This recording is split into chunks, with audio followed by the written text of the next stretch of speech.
Hello and welcome back to my channel. आज हम लोग द बुक टॉक शूट कर रहे हैं। हम हैं जयपुर में। इससे पहले हमने जितने भी बुक टॉक शूट किए हैं वो कुछ लोगों के साथ में थे जिनको बहुत सारी किताबें पसंद है, वो पढ़ना पसंद करते हैं, तो उन्हीं की कुछ बुक रिकमेंडेशंस और कुछ एक या दो ऐसे किताब हम लोग इन डिटेल में बात करते थे।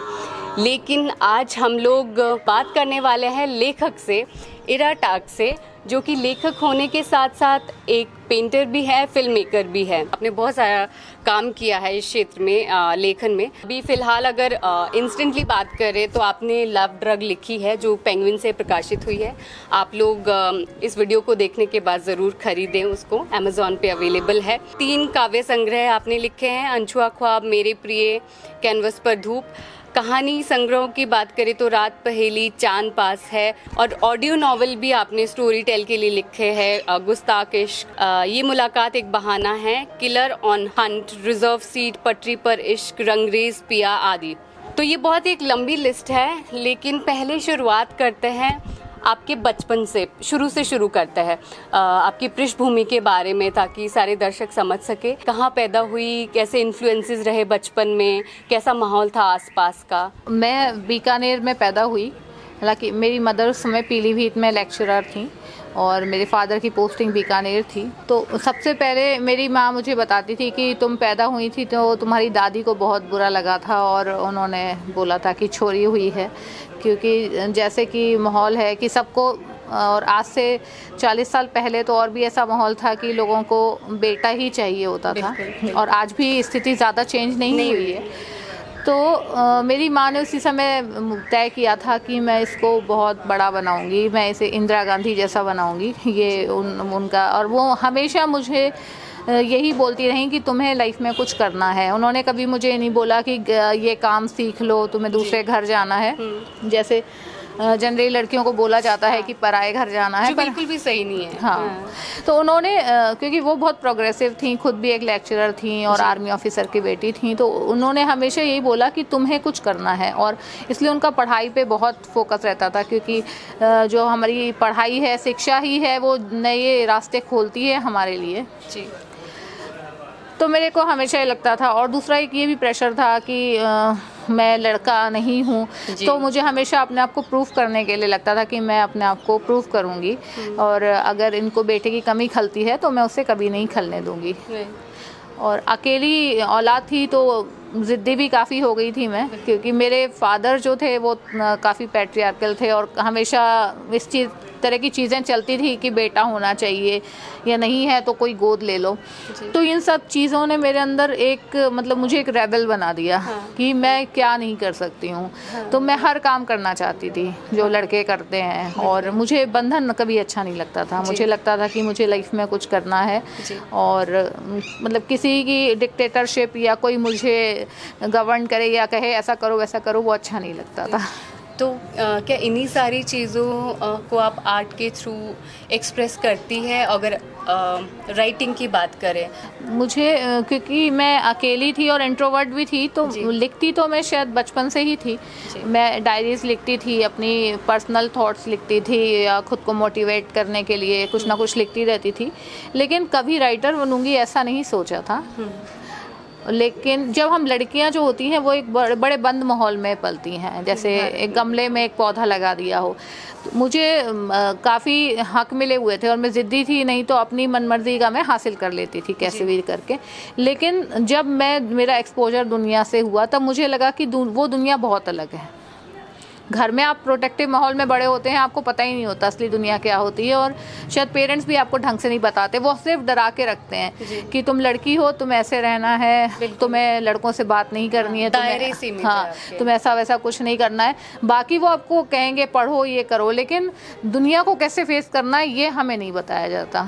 तो जब असली दुनिया से आपका सामना होता है तो आपको लगता है कि दुनिया बहुत अलग है, आपका यूटोपिया टूटता है, और फिर आप असली ज़मीन पे आते हैं, और वहाँ पे आप गिरते भी हैं, ठोकरें खाते हैं। और मुझे लगता है कि उन्हीं ठोकरों को खाने के बाद मैं अपने लाइफ का असली उद्देश्य समझ पाई, और बस कहीं ना कहीं लिखना शुरू किया। और पेंटर तो मैं ऐसे बन गई कि मेरी एक पेंटिंग सोशल मीडिया के थ्रू बिक गई थी यूएस में।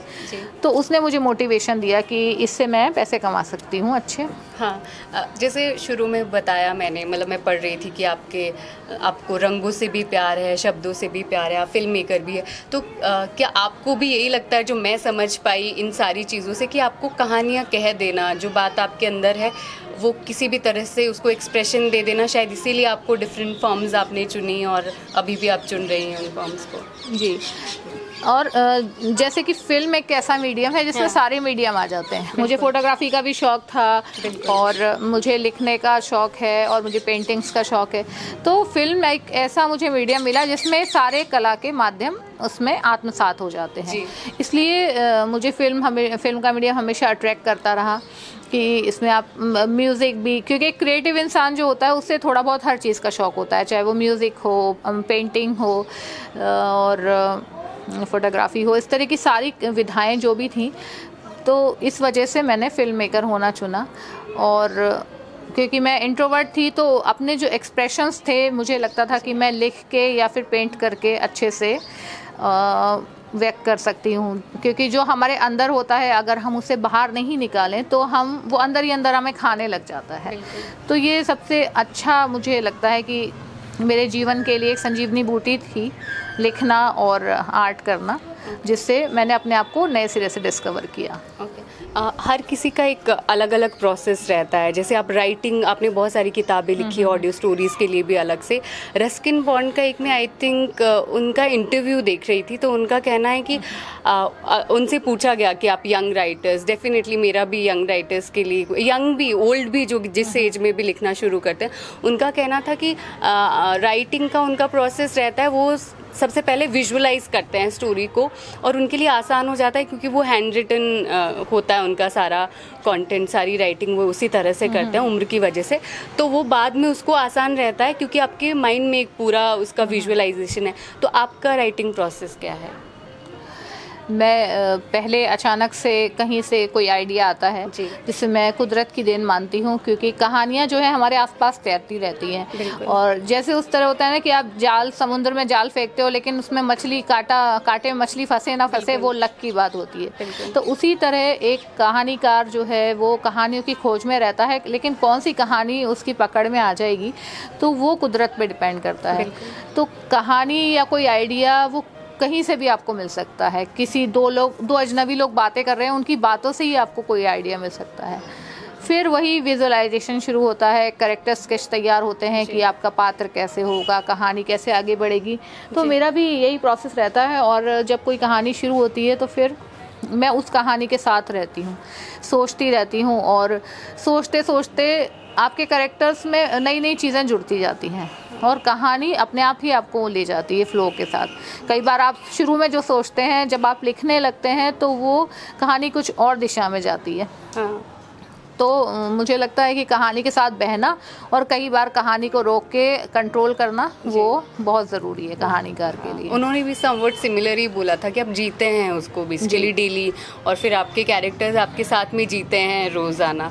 तो इसी तरह से आपने बीच में एक बात बोली कि इसीलिए जो हम राइटर्स होते हैं वो कई बार आम लोगों के साथ एडजस्ट भी नहीं कर पाते हैं, क्योंकि हम अपने पात्र खुद बना रहे होते हैं और उनको अपने हिसाब से चला रहे होते हैं। तो वो हमें बड़ा मुश्किल हो जाता है कई बार एडजस्टमेंट करना, क्योंकि हम अपने पात्रों को तो अपने हिसाब से मोड़ लेते हैं। तो वो इसीलिए लेखक को अगला लेखक या फिर उसके क्रिएटिव लोग ही समझ पाते हैं। आम लोगों को लगता है कि क्या है ये इंसान है।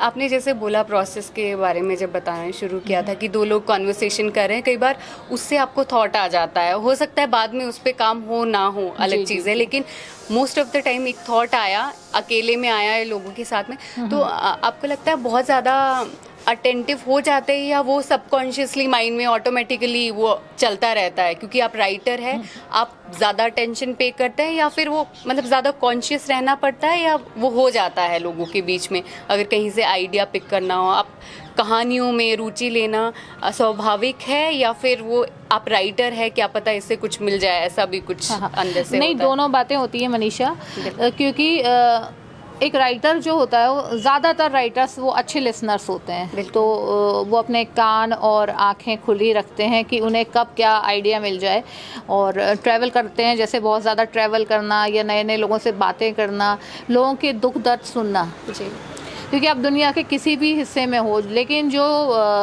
मानवीय संवेदनाएं हैं, जो फीलिंग्स हैं, वो हर जगह सेम है।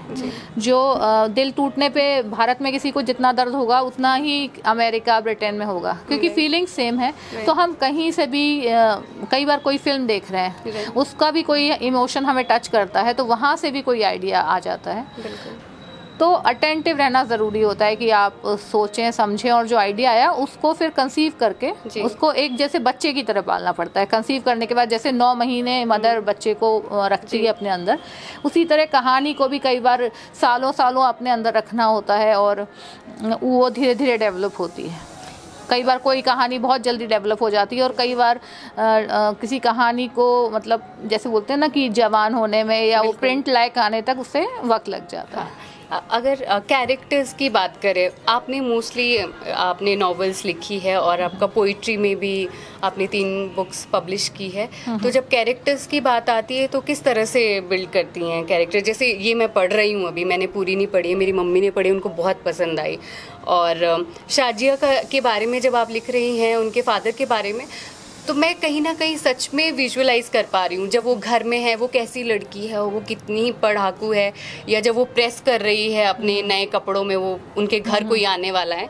बहुत ज़्यादा बाहर नहीं देना चाहती उस कहानी को, बट फिर भी जिस तरह से आपने इसको बिल्ड किया है, तो क्या किस तरह से प्रोसेस रहता है? पहले जब कोई कैरेक्टर हम चुनते हैं कि ये मेन प्रोटैगनिस्ट है, ये एंटागनिस्ट है, तो उन सब के ट्रेट्स हम डिसाइड करना होता है, क्योंकि हम एक नया ही जीवन रच रहे होते हैं। तो वो कैसे चलती है, कोई भी कैरेक्टर कैसे दिखता है, उसके कपड़े पहनने का क्या तरीका है, बोलने का, उससे क्या पसंद है नापसंद है, और उसकी अपब्रिंगिंग क्या है, क्योंकि किसी की अपब्रिंगिंग ही उसके नेचर को बनाती है। तो अगर हम अपने कैरेक्टर को कहीं पे दिखा रहे हैं कि वो आज आग से बहुत डरता है, तो कहीं ना कहीं हमें कहीं ये दिखाना होगा कि बचपन में उसके साथ कोई हादसा हुआ। तो वो बहुत सारी छोटी छोटी चीज़ें होती हैं, और हम उसी को विजुअलाइज करते हैं और नोट्स बना लेते हैं कि ये कैरेक्टर, इसकी साइकी क्या है जी। और साइकी तभी डेवलप होती है जो बचपन से आज तक जो भी उसकी एज है, उसने क्या क्या किसके सिचुएशंस देखी हैं अपनी लाइफ में। और इस तरह कोशिश यही रहती है कि हर कैरेक्टर कुछ यूनिक हो, और कुछ ऐसा भी हो कि लोगों को अपने आसपास का लगे, रिलेटेबल लगता है। मुझे शाजिया से बहुत सारी चीज़ें ऐसी लगी, क्योंकि लड़कियां जो हैं, क्योंकि बहुत कितनी भी महत्वाकांक्षी हो, लेकिन वो बहुत छोटी छोटी चीज़ों में खुशियां ढूंढती हैं। तो शाजिया बहुत एम्बिशियस लड़की है, लेकिन उसकी लाइफ में प्यार की इम्पोर्टेंस ज़्यादा बहुत है, और वो उससे अपने प्यार के छोटे छोटे लम्हों को जीना चाहती है। और इसीलिए मुझे लगता है कि हर लड़की से कनेक्ट करेगी, क्योंकि लड़कियां ऐसी ही होती हैं, प्यार बांटने वाली और प्यार रिसीव करने के लिए हमेशा तैयार है। ये बात हुई आपकी राइटिंग प्रोसेस की, कि कैरेक्टर्स का हो गया, चाहे पूरी स्टोरी है, नॉवल है, जिस तरह से बनकर आती है।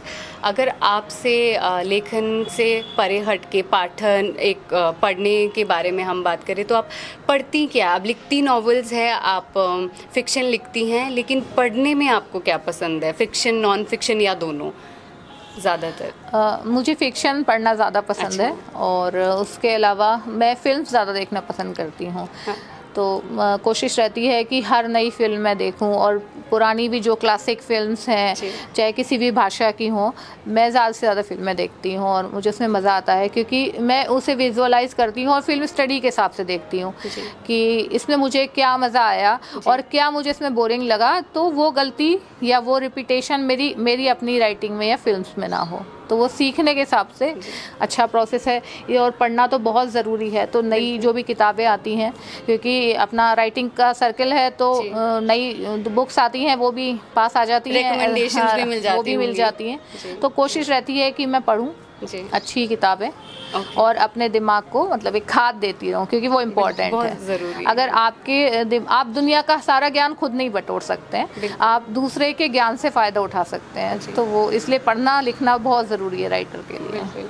अभी मेरे जहन में बहुत सारे सवाल आ रहे हैं, बट क्विकली, क्योंकि आपने राइटिंग की बात की, मैं फिर से वापस राइटिंग पे जा रही हूँ कि जो लिखना है, लेखन है, वो बहुत ही एक अकेलेपन वाला, अब आप उसको शायद किसी और शब्दों में अगर बेहतरी से समझा पाए तो एक बहुत ही मतलब आप सोलेस में भी है, एट द सेम टाइम बहुत सारी ऐसी चीज़ें हैं कि आप लिख रही हैं क्योंकि वो लंबा रहते हैं आप उस कहानी के साथ में, तो उसके बारे में थोड़ा सा बात करें, क्योंकि बहुत ही अकेलापन है एक लिखने को लेके। तो आपका क्या कहना है कि वो ज़रूरी है, या वो कई बार आपसे बहुत सारी चीज़ें ले भी लेता है, देता तो है ही डेफिनेटली। राइटिंग कई बार ऐसा होता है कि मैं एक्सट्रीम दो नेचर रखती हूँ। जी। कई बार मैं बहुत ज़्यादा शांत हूँ, और जब मैं पूरे अपने फ्रेंड सर्कल में होती हूँ और फुल मस्ती के मूड में होती हूँ तो मैं बहुत ज़्यादा लाउड जी। हूँ। लेकिन जब मैं लिख रही होती हूँ तो मैं बहुत इंट्रोवर्ट हो जाती हूँ, कनेक्शंस लोगों से ख़त्म कर देती हूँ, जी। अपने में ही हूँ, क्योंकि वो कहानी आपको जीनी पड़ रही है। आप नॉवेल लिख रहे हैं तो उसमें तो आपको बहुत सारे पात्र संभालने हैं, जी। और जब तक आप पूरे एकांत में नहीं बैठेंगे, जब तक आप उस कहानी उसके पात्रों के साथ घंटों नहीं बिताएंगे, तब तक वो बहुत मुश्किल हो जाता है पूरा करना। और डिसिप्लिन तो बहुत इंपॉर्टेंट है किसी काम को पूरा करने के लिए। तो मुझे लगता है कि बीइंग अ राइटर भी मैंने ये चीज़ सीखी है कि अगर आप लिख रहे हो जी। तो वो आपके प्रोफेशन की डिमांड ही है कि आपको अकेले रहना है। और ये अकेलापन कई बार ऐसा भी हो जाता है कि आप काफ़ी समय तक लिख रहे होते हो, फिर आप वापस एक सामान्य जीवन में जाने में आपको बहुत टाइम लग जाता है, मुश्किल हो जाती है। तो लेकिन मैं इंजॉय करती हूँ उस प्रोसेस आप को। बैलेंस ढूंढ निकालती हैं। हाँ, मतलब जब मैं जिस भी घूम तरह रही से। होती हूँ तो मैं बहुत इंजॉय कर रही होती हूँ, और मुझे लगता है कि मैं चीज़ें जमा कर रही होती हूँ अपने लिए, अपने लेखन के लिए, और फिर जब मैं लिखने बैठती हूँ तो फिर मैं दुनिया से कट जाती हूँ। मेरी कोशिश रहती है कि जो भी मेरे अंदर जमा हुआ है, जमा किया है मैंने, वो सब मैं कहीं ना कहीं अपने लेखन में, अपने पात्रों में डाल दूँ, ताकि वो एक कहानी एकदम एनरिच हो जाए। मतलब एकांत का होना बहुत ज़रूरी है इन सारी चीज़ों के लिए। लिखने के लिए, क्योंकि आपको सोचना पड़ता है, और आप उस बगैर उसके पेंटिंग करते समय ये होता है कि जब आप म्यूज़िक भी सुन सकते हैं, कुछ भी चल रहा है, आप पेंटिंग कर रहे हैं, आप आवाज़ें सुन रहे हैं, बातें भी कर रहे हैं, लेकिन जब आप लिख रहे होते हैं तो फिर आप कुछ नहीं सुन सकते हैं। कि आप मतलब किस तरह से अगर डिकोड करेंगी उस प्रोसेस को, थेरेप्यूटिक होता है, कई लोग सोलफुल बोलते हैं, या अलग अलग भाषा में जो एक प्रोसेस है, जब शब्द आ रहे होते हैं और जल्दी से वो उतर भी रहे होते हैं पन्नों पे, तो कैसा होता है वो? थेरेप्यूटिक है आपके लिए? हाँ है, और वो आपको ज़िंदा रहने की वजह भी देता है, क्योंकि जो बहुत इमोशनल लोग होते हैं वो अपने हर इमोशंस को बोल के नहीं एक्सप्रेस कर पाते हैं। और कई बार ऐसा होता है कि आधी रात में भी मेरी नींद खुल गई और मेरे दिमाग में कुछ लाइंस आ रही हैं, तो मैं रात में भी नोट करती हूँ। वो जैसे हर राइटर के साथ होता है कि वो नोट करते हैं। आप जिम में हैं, आप कहीं भी जा रहे हैं, और कुछ लाइंस खास एक पैटर्न में आना शुरू हो जाती हैं। अगर आप उसे नोट नहीं करेंगे तो वो वॉश आउट हो जाएंगी कुछ समय में, और वो याद नहीं आती। मैं जब बहुत तकलीफ़ में होती हूँ तब भी मेरे अंदर से पोइट्री निकलती है। मैं अपने आप को पोएट क्लेम नहीं करती कभी भी, लेकिन जो 2 लाइनर्स हैं, जो थोड़ा रिदम में होती हैं, बिल्कुल अलग है जिस तरह से आपको वो मैं अपने आप निकलती हैं जब मैं तकलीफ़ में होती हूँ। तो मुझे लगता है वो तकलीफ़ मेरी निकल जाती है, और वो निकल जाती है तो मैं अंदर से हील हो जाती हूँ। हीलिंग। हाँ, क्योंकि आप अपने दर्द को कई बार अगर ऐसे किसी को बता रहे हो तो वो सामने वाला जज भी करेगा, या अपने कुछ इनपुट्स देगा, आपके काम और नहीं हो या सकते आप खुद ही अंदर से डरते हैं कि आप अपनी फीलिंग्स कैसे एक्सप्रेस करें। लेकिन जब आप पोइट्री में वो बात कह देते हैं तो उसकी आपको तारीफ भी मिलती है, और आप अंदर से हील भी हो जाते हैं, क्योंकि आपका जो दर्द था वो आपने निकाल दिया। तो ये राइटिंग मेरे लिए एक बहुत मतलब वरदान है। बहुत सारे ऐसे दर्शक हैं जो लिखना चाहते हैं, और अगर आज के समय की बात करें तो ऑडियो बुक्स बहुत ज़्यादा प्रचलन में हैं। आपने खुद भी ऑडियो स्टोरीज़ लिखी है, तो पहले ऑडियो स्टोरीज़ की बात करते हैं। ऑडियो में जो होता है डायलॉग्स ज़्यादा होते हैं जी।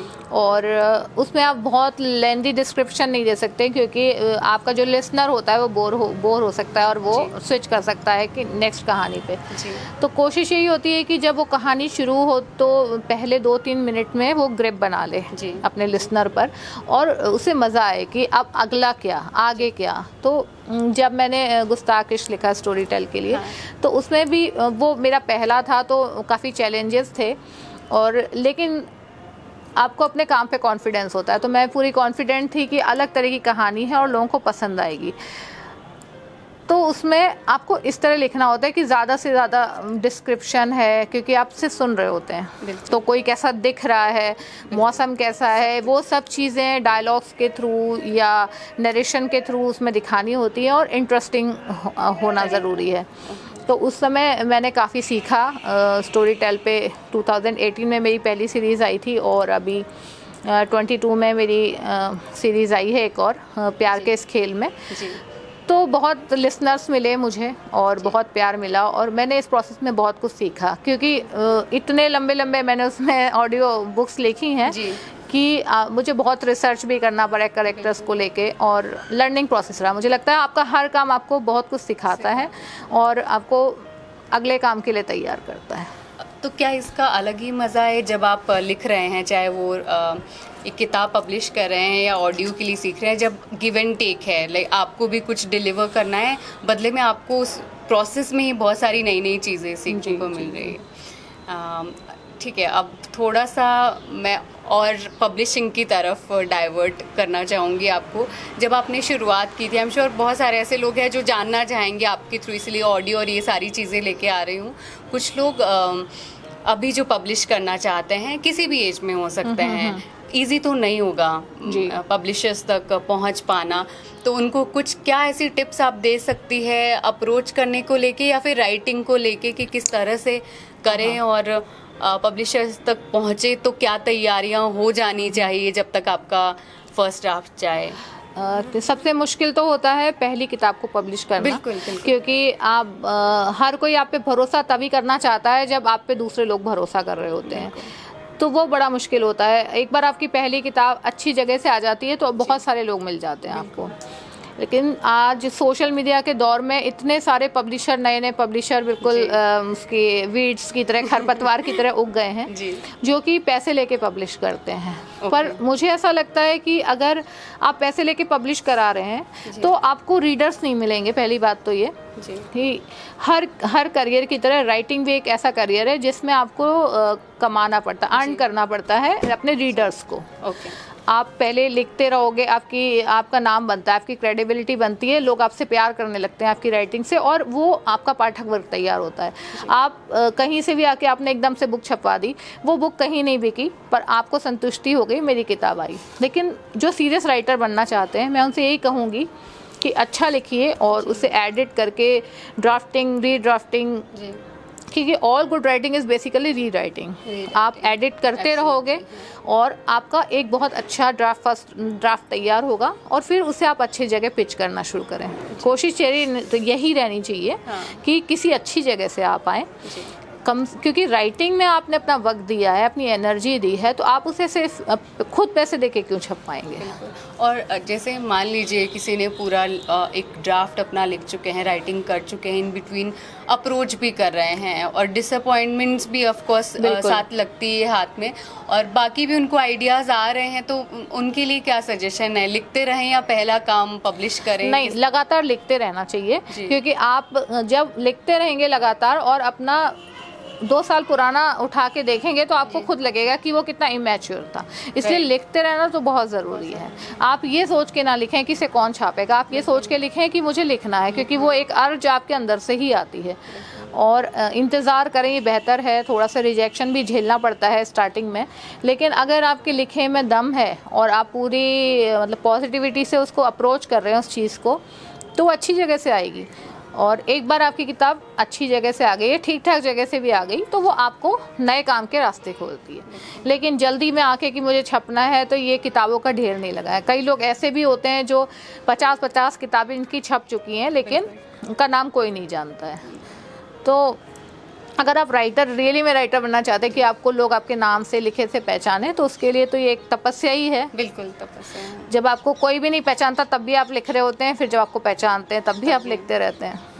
आपके लिए मतलब चीज़ें बदली है लोगों के, मतलब आपके पर्सपेक्टिव से नहीं, आप देखती हैं आपके आसपास जब से लिखना शुरू किया, नाम होना शुरू किया हुआ, तो कहीं ऐसा भी होता है क्या बीच में प्रोसेस में जब नाम होने लगता है, पब्लिसिटी भी आ रही है, साथ में लोग भी अटेंशन दे रहे हैं, कि थोड़ा बहुत फ्लक्चुएट हो जाता है, वो सारी चीज़ें कहीं गुम हो जाते हैं शोर में, ऐसा भी हो सकता है क्या? हाँ, या होता है बिल्कुल। क्योंकि मैं खुद मानती हूँ कि मैं आलसी हो गई हूँ पहले से।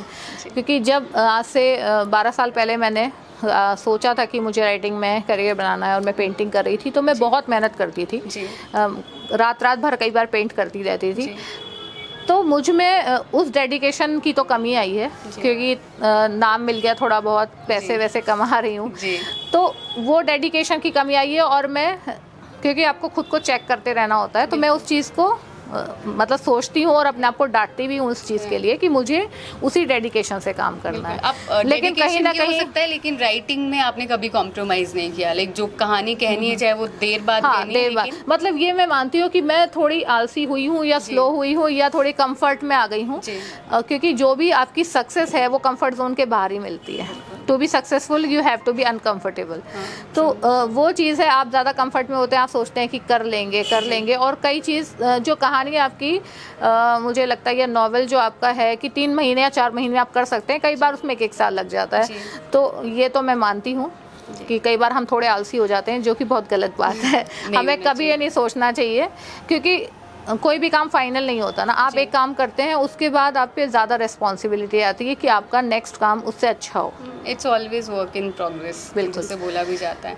वरना कई बार ऐसा भी होता है ना कि कई बार बहुत अच्छा काम करने वाले भी बहुत बेकार काम करने लगते हैं। बहुत अच्छी जिन्होंने फिल्में बनाई वो बाद में बहुत बेकार फिल्में बनाने लगते हैं। तो मुझे यही लगता है कि वो बहुत कंफर्ट में आ जाते होंगे, या वो लोगों की सुनना बंद कर देते हैं। आपको ये भी देखना बहुत ज़रूरी है कि आपके पाठक क्या पढ़ना चाहते हैं, आप जो लिख रहे हो उनसे वो कनेक्ट भी कर रहे हैं कि नहीं कर रहे हैं। अगर आप आज के दौर के बच्चों को, जो आज के रीडर्स हैं, अगर आप उन्हें 100 साल पुरानी कहानी बताओगे या 100 साल पुराने कस्टम्स बताओगे, तो मुझे लगता है वो रिलेट नहीं करेंगे। तो उनकी भाषा में उनकी ही कहानी कहनी पड़ेगी हमें, अनलेस अनटिल वो कोई पौराणिक कथा ना हो।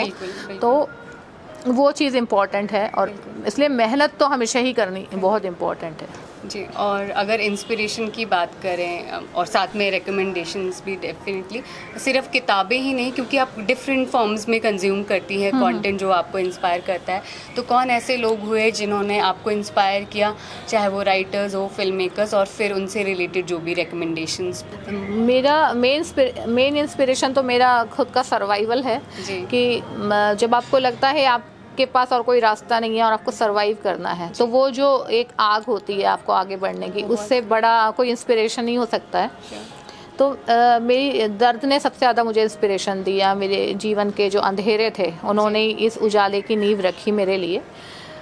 उसके अलावा मैं जब भी निराश होती थी कि मैं नहीं कर सकती, तो मैं बहुत सारे लोगों की जैसे बायोग्राफीज़ पढ़ती थी कि कितने लोग हैं जिन्होंने ज़ीरो से शुरू किया और मतलब कहाँ पहुँचे। तो किसी एक खास इंसान से मैं इंस्पायर नहीं हूँ, लेकिन मैं हर उस इंसान से इंस्पायर हूँ जो बहुत मेहनती है और जिसने अपना एक बड़ा मुकाम बनाया। तो मैं हमेशा खुद को ये कह के मोटिवेट करती रही कि जब ये कर सकते हैं तो तुम क्यों नहीं कर सकती। और अच्छी फिल्में, अच्छी किताबें हमेशा आपको मोटिवेशन देती हैं। मैं कई बार डाउन फील करती हूँ तो मैं खूब सारे नेट पे मोटिवेशनल कोट्स पढ़ती हूँ, कई बार उन्हें अपनी हैंड राइटिंग में लिखती भी हूँ, तो वो आपको एकदम आपका जो स्टेट ऑफ माइंड है वो चेंज कर देते हैं। तो मैं पावर को मानती हूँ कि जो शब्दों में ताकत है वो दुनिया की किसी और चीज़ में नहीं है। मतलब आर्ट ने आपको हील किया है? बहुत। और अगर कोई हाल ही में मूवी है जो आपने देखी हो, आपके साथ रह गई, इंडिया में बनी हो या वेस्ट में कहीं पे भी, जो आपके जहन में रह गई, आपको लगता है बहुत अच्छे से बनी है, देखना चाहिए, तो ऐसा कुछ रिकमेंडेशन? मैं किताबें बहुत कम पढ़ती थी और मुझे कोर्स की किताबें पढ़ती थी। बाकी प्रेमचंद मैंने काफ़ी पढ़ा है। हिंदी में मैं अपने सारी कहानियाँ पहले ख़त्म कर देती थी जी। और दूसरा एक मैंने किताब पढ़ी थी द पावर, तो उसने मुझे काफ़ी वो दिया था मोटिवेशन, जो कि उस समय एक समय ऐसा होता था हर किसी स्टूडेंट के पास पाई जाती थी। जी जी बिल्कुल। तो वो किताब, उसके बाद चाणक्य चैंट्स पढ़ी। धीरे धीरे मुझे पढ़ने में मज़ा आने लगा। तो अभी 40 रूल्स ऑफ लव मेरी पसंदीदा एक किताब है। उसके अलावा द अल्केमिस्ट, बिल्कुल वो बहुत इंस्पायर करती है। पाउलो कोएल्हो की हर चीज़, मतलब हर किताब मुझे बहुत अच्छी लगती है और वो ये मोटिवेशन भी देती है कि अगर आपके लिखे में दम हो तो आप दुनिया के किसी भी कोने में पहुंच सकते हैं, क्योंकि वो अपनी पुर्तगीज़ में लिखते हैं। बिल्कुल। और कितनी लैंग्वेज, हाँ, बहुत सारी दुनिया की हर लैंग्वेज में शायद उनका ट्रांसलेशन हुआ है। किताब फिल्में मैं वैसे बहुत देखती हूँ और जैसे मुझे ब्रेकिंग बैड सीरीज़ बहुत अच्छी लगी, क्योंकि वो जैसे ह्यूमन इमोशंस को पकड़ती है और जिस खूबसूरती से उन्होंने कैरेक्टर्स तैयार किए हैं, तो विलेन से भी आपको प्यार होने लगता है। मतलब उसके विलेन जो है उसमें भी एक ह्यूमैनिटी है, आप उससे सिर्फ नफरत नहीं कर सकते, क्योंकि जनरली हिंदी फिल्मों में विलेंस को आउटराइटली बुरा आदमी दिखाया जाता है और बहुत ज़्यादा वर्क नहीं किया जाता नहीं किया जाता कि वो बुरा है, वो बुरी तरह हंसता है, मतलब अजीब, उसे वियर्ड बनाया जाता है। लेकिन जब मैं वेस्ट को देखती हूँ तो वहाँ पे खासकर ब्रेकिंग बैड में जो विलेन भी है वो इस तरह से बनाया जाता है उसका कैरेक्टर कि आपको उससे अटैचमेंट होने लगता है। आपको उसके गलतियों पे गुस्सा आता है, लेकिन आप उसके ह्यूमन एस्पेक्ट को बहुत प्यार करते हैं कि अच्छा है, आपको दुख होता है उसके लिए। तो ब्रेकिंग बैड मेरी फेवरेट सीरीज़ है। उसके अलावा विराट पर्वा में अभी मैंने एक फ़िल्म देखी थी जिसमें एक लड़की नक्सलाइट के प्यार में पड़ के अपना घर बार छोड़ के उसके पीछे आ जाती है। तो वो भी प्यार की एक नई डेफिनेशन को दिखाती है और बहुत अच्छी लगी मुझे। क्विकली लव ड्रग के बारे में थोड़ा सा आपसे और जानना चाहूँगी, जो दर्शक पहली बार सुन रहे हैं किताब के बारे में, या फिर उन्होंने ऑलरेडी सुना है, वो ख़रीदना चाहते हैं, असमंजस में है, तो उनको एक बार अगर बता दें आपकी कैसी किताब है और वो मतलब क्या क्या चीज़ें इसमें पढ़ने को मिलेगी। उससे पहले अगर थोड़ा सा आप जैसे ह्यूमनाइजेशन की बात करें कि कैरेक्टर में वो इंसान कैसा है, क्या क्या एस्पेक्ट्स है आपको वो पसंद आते हैं वेस्ट में। तो और जैसे आपने बात की, बहुत सारे ऐसे मैं देख रही हूँ, लव ड्रग है, इश्क रिस्क है, और मतलब बहुत प्यार एक शब्द जो है वो कांस्टेंट है आपकी राइटिंग में। तो वो क्या कांस्टेंट आपका कॉन्शियस डिसीजन है? मेरी स्टोरी टेल की एडिटर थी जो प्रियमवदा जी, वो हमेशा बोलती थी तुमने लव पर पीएचडी कर रखी है। तो स्टोरी टेल ने मुझसे इतनी लव स्टोरीज लिखाई कि मैं खुद बोर हो गई लिखते लिखते। लव स्टोरी लिखना मुश्किल काम होता है कि एक लड़का होता है, एक लड़की होती है, और आपको नए नए स्ट्रगल्स क्रिएट करने पड़ते हैं या नए नए डायलॉग्स खोजने पड़ते हैं कि क्या हो कि इंटरेस्टिंग लगे। दूसरी बात यह है कि जैसे पर्सनली मेरे लिए प्यार दुनिया का सबसे इम्पोर्टेंट इमोशन है मेरी खुद की लाइफ में। मतलब मैं मनी माइंडेड नहीं हूँ, मुझे लगता है कि अगर मेरे जीवन में पैसे और प्यार को चुनना हो तो मैं पहले प्यार को ही चुनूंगी। और बचपन से क्योंकि मैं अकेली रही तो मुझे हमेशा एक अकेलापन बहुत मिला लाइफ में, और मेरे मदर फादर भी अलग अलग जगह पे जॉब करते थे, तो मेरा जीवन बहुत अकेले बीता है। इसलिए मुझे हमेशा से प्यार की तलाश रही, प्यार की, एक हैप्पी फैमिली की। तो वही एज अ राइटर मैं अपने कहानियों में क्रिएट करती हूँ कि मेरे पात्रों के लिए लव हमेशा इम्पॉर्टेंट होता है, और वो किसी भी राह में भटक जाएं लेकिन अल्टीमेटली वो वापस आते हैं, किसी भी हद तक जाकर अपने प्यार को हासिल करते हैं। तो मेरी ज़्यादातर कहानियों में यही होता है कि प्यार को बड़ा हाईली दिखाया हुआ, मॉरल्स वाली कहानी। ये मैं पर्सनली पूछना चाह रही थी कि क्यों कांस्टेंट है, इसका क्या इम्पोर्टेंस है? हाँ, मतलब मुझे लगता है कि दुनिया में इतनी मिलावट है, और कम से कम प्यार में तो मिलावट नहीं होनी चाहिए। जब प्यार हो तो एकदम प्योर हो, और मुश्किल तो है लेकिन मेरी यही कोशिश रहती है कि मैं प्यार को उसकी सही जगह पे स्थापित करूं उसके में, क्योंकि एक मॉरल वैल्यू बहुत ज़रूरी है। चाहे आप आज की दुनिया में प्यार कर रहे हैं या आप 50 साल पहले कर रहे थे, लेकिन अगर उसमें सच नहीं होगा, उसमें ऑनेस्टी नहीं होगी, तो वो प्यार नहीं चलेगा। तो वो मेरी कोशिश रहती है। तो और मुझे लगता है कि जो चीज़ हमारे पास नहीं है वो हमेशा अट्रैक्ट करती है, इसलिए मेरी प्यार लव स्टोरीज लोगों को अट्रैक्ट करती हैं कि क्योंकि हर कोई अपनी लाइफ में प्यार चाहता है और बिल्कुल प्योर फॉर्म में चाहता है कि हमें ऐसा प्यार मिले। बिल्कुल। और अंत में इससे पहले कि हम लोग इस कॉन्वर्सेशन को एंड करें, लव ड्रग के बारे में। लव ड्रग ऐसे ही दो प्रेमियों की कहानी है, और जो शाजिया है उसने उसकी लाइफ में प्यार की बहुत इम्पोर्टेंस है, और प्यार कितना वो अपने करियर में सक्सेसफुल है, लेकिन आप सक्सेसफुल करियर में होते हुए भी दुखी रह सकते हैं, क्योंकि आपकी इमोशनल हीलिंग के लिए प्यार बहुत इम्पोर्टेंट है। तो वो एक इमोशनल उसका बहुत इम्पोर्टेंट है कि उसे प्यार चाहिए, और वो भी जिससे प्यार करती है एकदम टूट के करती है, इसीलिए जब उसे प्यार में धोखा मिलता है तो वो टूट जाती है। और जहाँ दूसरा कैरेक्टर है मार्टिन का, वो मस्त मौला इंसान है और बहुत ओपन माइंडेड है और एक्टर है, तो उसकी कई लड़कियां हैं लाइफ में और रही थी, लेकिन जब उसे सच्चा प्यार होता है और उसे एहसास होता है कि उसने कितना हर्ट किया अपनी वाइफ को, तो वो वापस लौटता है और अपनी गलती के लिए किसी भी हद तक जाके उससे माफ़ी मांगने को वो तैयार है। और जैसे कहते हैं ना कि सॉरी तो एक बहुत छोटा वर्ड है जो हम बोल देते हैं, लेकिन उस सॉरी को जीना, कि आप इस लेवल तक चले जाओ कि अगला वास्तव में आपको बिना सॉरी कहे भी माफ़ करने पे मजबूर हो जाए, तो वो हमारा कैरेक्टर मार्टिन दिखाता है कि वो प्यार के लिए किस हद तक जा सकता है। तो यही कोशिश रही है कि दुनिया में कम से कम प्यार तो बचा रहे और वही मेरी कहानियों का उद्देश्य है कि प्यार बचा रहे और लोग खुश रहें ज़्यादा से ज़्यादा, क्योंकि प्यार आप खरीद नहीं सकते हैं उसे। आपको अगर आप बोले कि अगर आप प्यार खरीद भी सकते हैं, तो प्यार के लिए उसके लिए ईमानदारी के सिक्के खर्च करने होते हैं आपको। चलिए, तो ये था आज का द बुक टॉक। हमारे साथ इरा टाग थी, जो कि राइटर है, पेंटर है, फिल्म मेकर है और नई नई चीज़ें सीखती रहती है। आज सुबह ही हम लोग जब बात कर रहे थे, उनका कहना था कि मैं कौन सी लैंग्वेज आपने बताया था? स्पेनिश मैं सीखना चाह रही हूँ, सीखने की कोशिश कर रही हूँ। मुझे अपने ब्रेन को ट्रेन करना है, क्योंकि हम ऑटो पायलट में ना चले जाए, बहुत कंफर्ट जोन में ना चले जाए। तो मुझे इनकी बात याद रह गई और मैं चाहती हूँ कि हम सभी ये कोशिश करें कि हम ऑटो पायलट पे अपनी ज़िंदगी ना जिए, थोड़ा कॉन्शियस होके जिए। आई एम श्योर कि आपको ये द बुक टॉक आज का बहुत पसंद आया होगा। लव ड्रग ऑलरेडी अमेज़ॉन पे अवेलेबल है, तो प्लीज़ आप वहाँ पर जाके इसको ख़रीद सकते हैं। मैं अमेज़ॉन का लिंक नीचे डाल दूँगी डिस्क्रिप्शन में। जल्द ही नए बुक टॉक के साथ में हाज़िर होते हैं, नए वीडियो के साथ में हाज़िर होते हैं। तब तक के लिए नमस्कार and thank you so much हमसे बातचीत करने के लिए। Thank you Manisha. Thank you.